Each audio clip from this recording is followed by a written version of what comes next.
Welcome to the Fun Astrology and Merriman Market Analyst Saturday Financial Podcast. I'm Thomas Miller. Thank you for joining us here on September 7th.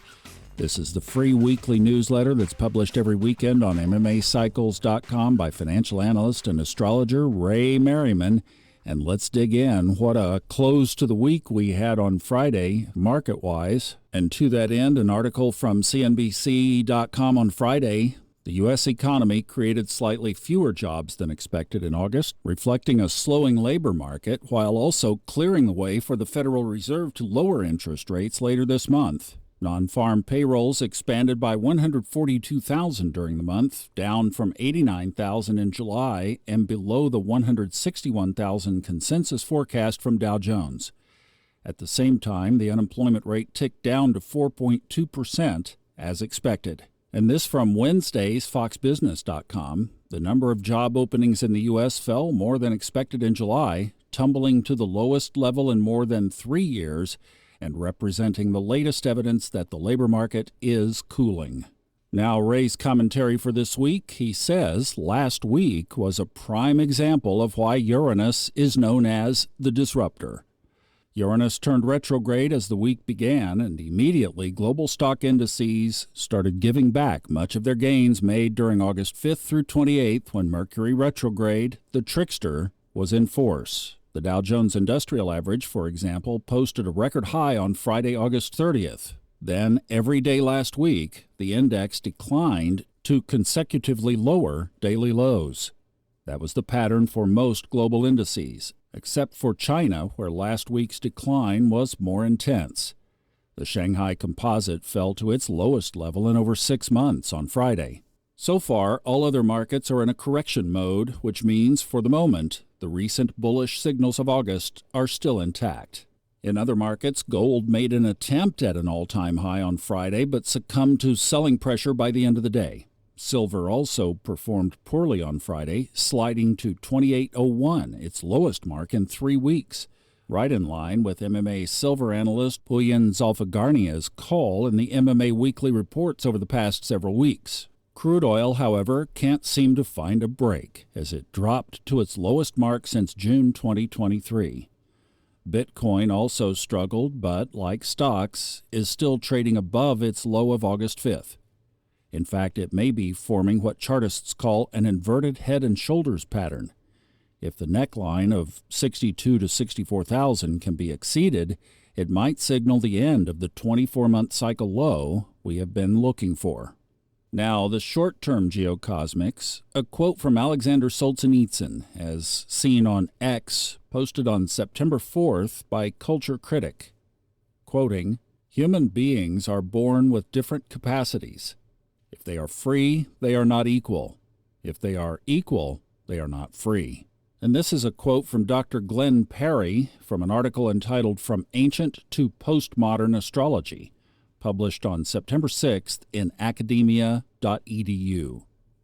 He says traditional astrology, from 5000 BC to 1600 AD, was oriented toward the ego, concerned with survival and security, unaware of psychic depth and complexity, fear-based, and utilized primarily for augmenting control over life, nature, and death.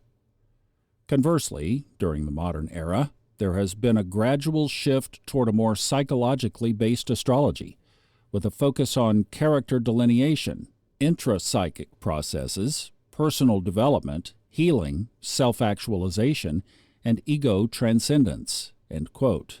And then a quote from Peggy Noonan's Friday Wall Street Journal. Next Tuesday's presidential debate, she says, will be as important as everyone says. More and more, I am getting the impression that this will be a path election, not a person election. Once you chose John F. Kennedy, young, bright, vigorous, and he led you down a path. You chose Ronald Reagan, and he led you down a path. You picked the person, and that person said, "This way," and cut the path through the forest. I'm feeling that a lot of people this year will be choosing the path, not the person. They'll put up with the person, but it's the path they want. And I'm not sure that people want to go down the blue path any deeper than they already have." End quote. Ray says this week stands out cosmically for a couple of reasons. First, Mercury leaves Leo for one of its ruling signs, Virgo, on Monday, September 9th. This has the potential for leaders to focus on policies rather than personalities and bravado.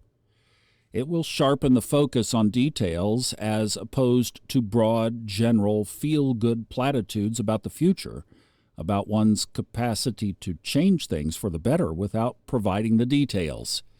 It will focus more on the importance of service and the need to develop skill to succeed in the new era, AIRA, economy. Then on September 11th, Mercury will come out of its shadow period that began when it turned retrograde on August 5th in early Virgo.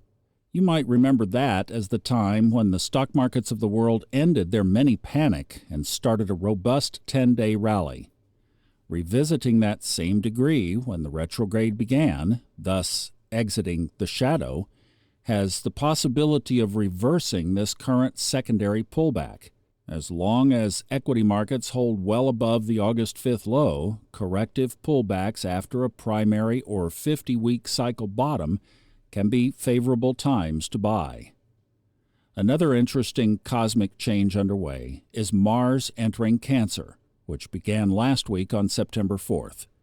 It will remain in Cancer until November 4th, one day before the U.S. presidential election, when it ingresses into Leo.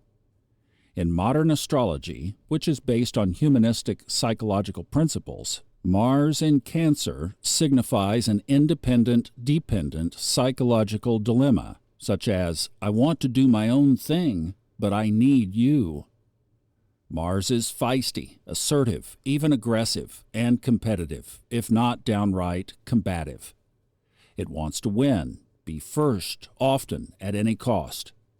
It's a me-first approach, and not really interested in team concepts, except when in the role of being the leader. But Cancer is the opposite. Whereas Mars is usually the drive to be physical, active, victorious, the Moon, the ruler of Cancer, is more reactive, sensitive, protective, and emotionally based by nature. Together, they either operate in a way to protect and defend those whom they care about, or to hurt those seen as opponents or competitors. In the latter case, the rhetoric may get personal and nasty. We'll probably get a sense of this at the debate taking place on Tuesday, September 10th. It will be interesting to see who will behave like the adult in the room. With the Moon in Sagittarius, the debate could become quite chippy. Mars can be aggressive, while Cancer can be passive, and the result can be mixed signals, behaviors that are not consistent with one's real agenda. One current political issue that comes to mind is election and voting integrity. Both parties claim to support fair and efficient voting procedures, and both parties fear the other side will either 1, not behave fairly, or 2, not accept or deny the reported results of the election, which could lead to another violent insurrection. With Mars in opposition to Pluto going into the election, that possibility cannot be discounted. Mars-Pluto has the symbolic potential for violence and cries of a stolen, abducted election. If the United States hopes to enter a smooth transition into the Aries vortex and favorable seasonal ingresses denoted for the nation in 2025, it is imperative that 1, the election procedures are fair and conducted honestly, and 2, both parties agree to graciously accept the results and urge their followers to do the same in a peaceful fashion. I'm not sure Mars in Cancer or Leo will do that. If not, it will be a long winter. But, as nature teaches us, spring will follow. And then everything changes again as Neptune enters Aries and Uranus enters Gemini. No matter who ends up in the White House, a new course will be charted. And I think there is hope for humanity and the nation on this new course, whatever it is. The ingresses of this season look favorable to the United States after spring. Our leaders just need to play their roles well in this new act. They need to be the adults that the conditions in the world will demand of them and that will shape their character into roles they will be called upon to perform as we enter the Aries vortex of 2025 to 2027.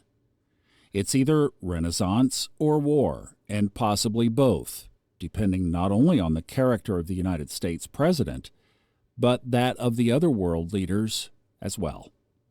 And that concludes this week's newsletter. Very well said.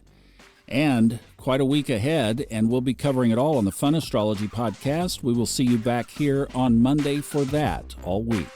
Have a great rest of the weekend, and thank you so much for listening.